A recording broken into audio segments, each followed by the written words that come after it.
Yo, what is up, Minecraft Bedrock players? Guess what? Armor trims are finally here in the latest beta and preview, and we're going to check them out together. Can we please get a round of applause for my Android brothers? Because note, there is no delay for Android beta this week. So if you play Minecraft on iOS, Android, Windows, or Xbox, you are going to be looking for the preview and beta version 1.19.80.21. Not only do we have armor trims, but we also have the newly introduced Sussy Gravel. Here is the confirmation from J Wells Megaspud, our community manager. He said we have a new Minecraft preview with more experimental trails and tails features and a bunch of fixes too. Read all about it. If you want the changelog, it is down below. Starting this week with experimental features, armor trims are finally here. You can now visually customize your armor with a variety of unique trims at the smithing table.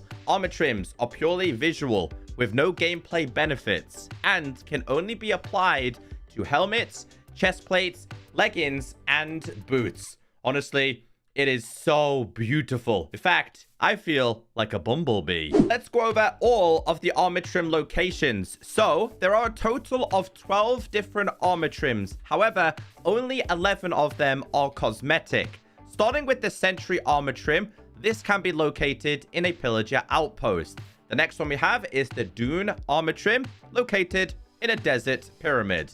The next one is Coast armor trim, located in a shipwreck. This one is the Wild armor trim in jungle temples. We have the Tide armor trim, and this one is fascinating. It's located in ocean monuments. But as you guys know, there is no chest in an ocean monument. I'll explain in a second. The Ward armor trim, found in an ancient city. Vex armor trim in a woodland mansion. The Rib armor trim in a nether fortress. It's my favorite one, by the way. We have the Snout armor trim in a bastion remnant. We have the Eye armor trim located in a stronghold.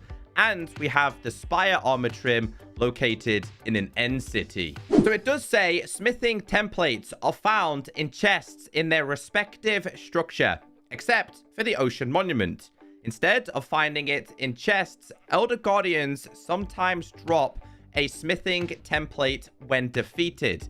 According to the Minecraft wiki, it currently says for Java, there is a 20% chance to drop one Tide armor trim upon death. So that means you could go to an ocean monument, defeat 3 separate Elder Guardians, and still come out of an ocean monument with no templates at all. So on the Minecraft wiki, this is what it currently says in terms of the percentage chance of getting each template. So the Netherite upgrade smithing template, we're going to go over this in a little bit more detail in today's video. So this currently has a 100% spawn rate inside of the treasure chest. But inside of a Hoglin stable, generic chest, or bridge, it only has 10%. Moving on to things like the Coast armor trim smithing template. This has a 16.7% chance of generating, and you can actually get quantities of 2, which I think is pretty cool. The Dune armor trim template, 14% generation inside possibly 2 chests. The Eye armor trim stronghold, this does have a 100% chance inside of a library chest. Moving on to things like the Rib, this has a 6.7% chance in a nether fortress. Meanwhile, at a pillager outpost, the Sentry has a 25% to generate. Snout armor has a chance to generate in all of these locations, and all of them are 8.3% chance. Scrolling down, Spire has a 6.7% chance of generating. Vex is a 50%, so 50% of your mansions are going to have this and 50% are not. However, this makes woodland mansions a little bit more useful in the next update.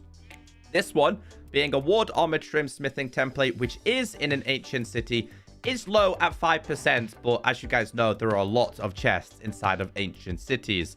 The Wild armor, which is a jungle temple, can generate in groups of 2 and has a 33.3% chance. Also, guys, I apologize if I sound any different. I'm still currently really sick. All right, so as you guys know, that these are quite rare. So you're not going to want to waste the first one that you find. In fact, they can be duplicated. It says here, smithing templates can be duplicated using 7 diamonds and an item based on the template. We do have all the templates here, but you have to use 7 diamonds. So it is quite expensive. So inside of here, what you want to do is put down the templates and put down a piece of cobble. And then around the outside, you want to put your diamonds. We are going to duplicate our 1 sentry armor trim into 2 of them. And then you can do this multiple times. The reason why I'm saying that is because if you use it straight away inside of the smithing table, then you're going to lose them. So you want to make sure you duplicate them before you do use them. So the recipe is all the same apart from the block that you're going to be combining it with. So every single one is going to require 7 diamonds. So let's say we wanted to duplicate the rib one. Okay, so inside of here, we are going to put 7 of these. We're going to put our item, which is netherrack, and we're going to put our rib armor. They can only be duplicated into 1. Let's do another one, for example. I like the ward one. Okay, so we're going to put this inside of here. You need 7 diamonds. As you guys can see, we've duplicated it. So that's the reason why I say you can kind of take a screenshot now so you can remember which template goes with which block. The viable ingredients you can use to define the color of your armor trims are the following. So the best way to explain these is these are going to be your dyes for your armor. That includes iron ingots, copper ingots, gold, lapis, emerald, diamond, netherite, redstone, amethyst shard, and in fact quartz. So I've used every single armor trim and every single possible color combination, but I've put this on diamond armor. Let me know in the comments section which is going to be your favorite.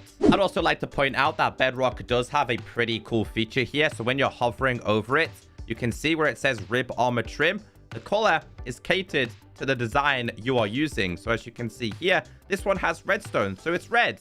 As you can see, the colors are different based on the color you use. All right, listen up, because netherite equipment is changing. It's becoming a lot rarer in the next update. Netherite equipment crafting now also requires a netherite upgrade smithing template. Netherite upgrade smithing templates can be found randomly in all Bastion Remnant chests, and there is a guaranteed of 2 in every treasure room Bastion Remnant. So that means in order for you to get netherite armor now, you are going to need these. You are going to need 4 of them if you want to do your whole entire armor. Let's say you also want to do pickaxe, sword, shovel, axe, and hoe. Then you are now going to have to go and find a total of 9 of these to get fully kitted out netherite armor. Now don't panic, because like the other armor trims, this can be duplicated. You're just going to have to get these, put them inside of a crafting table, so it would be 7 around the outside like previously. You're going to have to get yourself a piece of netherrack and the actual netherite upgrade, and then you can duplicate it. So you don't got to go to several different Bastion Remnants. It would be maybe a better idea for you, but as long as you've got a lot of diamonds, it doesn't matter because you can duplicate these. So when you have enough materials, it doesn't matter if it's enchanted or non-enchanted. We'll do enchanted. So you want to put your piece of armor inside of there. You want to still grab yourself your netherite ingots, but you need these. So as you can see here, this is now going to be transformed from diamond into netherite. Same applies for absolutely everything. The reason why is they want to make diamonds, well, used a little bit more and make netherite a little bit more rarer. In fact, this is what the developers had to say. This change was made for a variety of reasons. Number 1, it increases the time players utilize diamond equipment before using netherite. Makes netherite equipment a more significant achievement in the game's progression, but also adapts netherite more naturally into the new smithing table crafting system. So yeah, netherite is going to be a lot harder to obtain in the next update. Now, one thing the developers did not mention in the official changelog is that you can, in fact, use armor trims on leather armor, but also a turtle shell helmet. So let me show you. In fact, this has infinite possibilities because, as you know, we now have dyed armor. So if we put this inside of here, we're just going to do a couple of different combinations here. In fact, we'll go with that color there. I think it might stand out a little bit better. So we'll do leggings. We'll go copper. We'll go with this one. And then we'll go this one, and this one. And as you'll see, and I'll put it on the side of here, you can see even your leather armor can be kitted out. That is literally, I think it's like 1.8 decillion different combinations. And if you're like me and you love the turtle shell helmet, well, you can also change that as well. And this is what it looks like. And great news, archaeology has also been updated. Check this out. Archaeology feature set. They have added the suspicious gravel block. Now, this is quite interesting because it currently doesn't naturally generate in Minecraft. So I want you guys to leave a comment down below and tell me, where should sussy gravel generate? A few people think it should be in underwater ruins. A few people think it should be in mine shafts. I think it should definitely be inside of a mine shaft, but possibly the introduction of a new structure. Now, currently, this can only be accessed in creative. It doesn't have any form of artifacts, but when you do brush this, the actual gravel doesn't disappear. It just does the same animation as if you were using it on the sussy sand. Sussy sand and sussy gravel cannot be pushed by pistons. Here is a texture comparison right here. This is what it sounds like when you break it.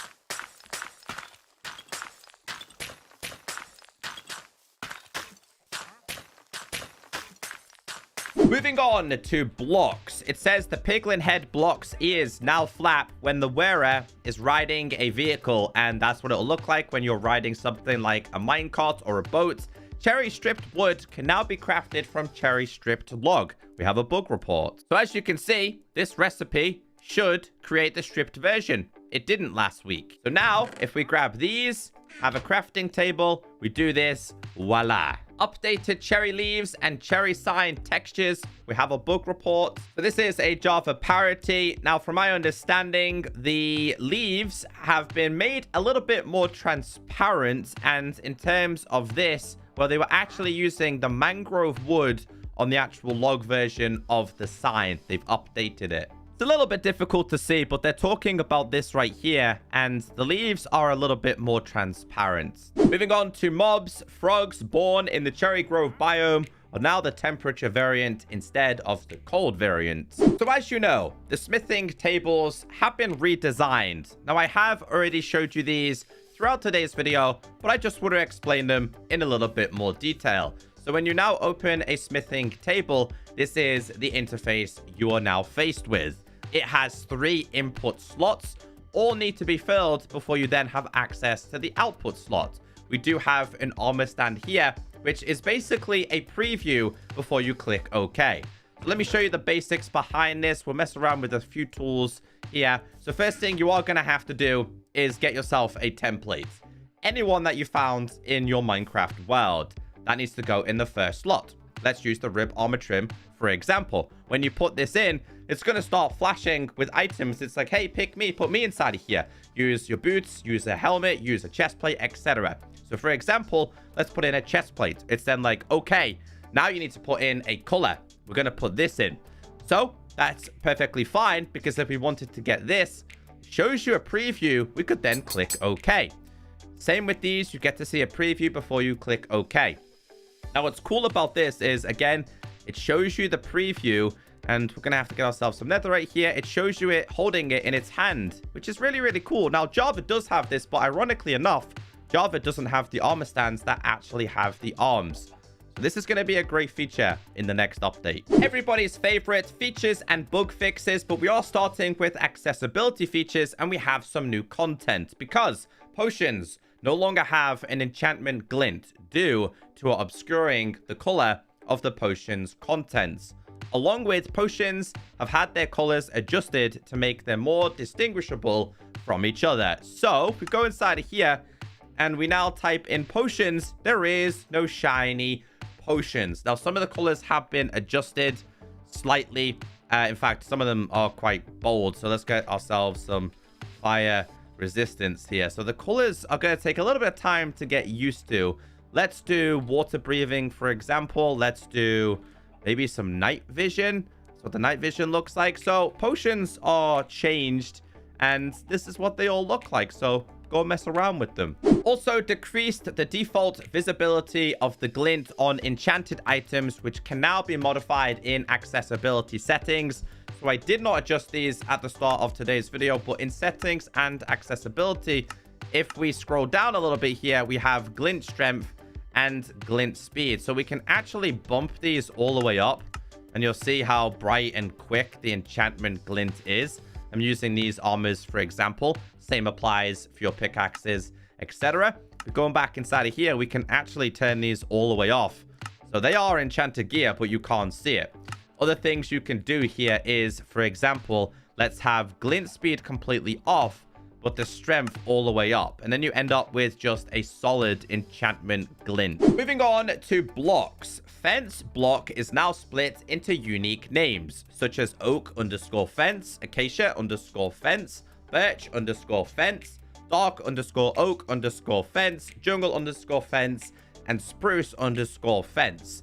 Commands will still work with fence, but only new fence names will be suggested in the command prompt. So if you type in /give @p and we type in fence, as you can see, they've now been split up into different categories. Moving on to gameplay fixes. Fixed experience orb position desync after teleport. We have a bug report. Finally, the XP orb as a pet that follows you all the time is no longer going to follow you all the time. I think we've all experienced this problem. So if you have XP orbs, as you guys can see here, they just follow you around. And I mean, I'm going to miss them, but yeah, finally fixed. Going into lava and third-person view no longer causes the camera to turn black. Fixed an issue where players load incorrect data when loading a local game after connecting to a server or realm. We have a bug report. So this has been an ongoing issue for quite some time. Now, we do a video here, but I showed you guys the problem in a separate video. So what happens here is this person joins their world. They have access to their items and they're in their last location. What happens next is they go to a separate server. They then quit the server, go back to their world that I just showed you, and it teleports them completely far away from where they were previously at with no items at all. That was fixed today. Fixed an issue where the player's camera height was incorrect with or without the sneak toggle. Graphical fixes. Level chunk no longer flickers in the end dimension when client-side chunk generation is enabled. User interface. Corrected toggle navigation in edit world menu while using gamepad or keyboard that were previously skipped. Updated designs for sign in and sign up screens in previews. Vanilla parity. Search bar and creative inventory screen is now automatically selected while using a keyboard.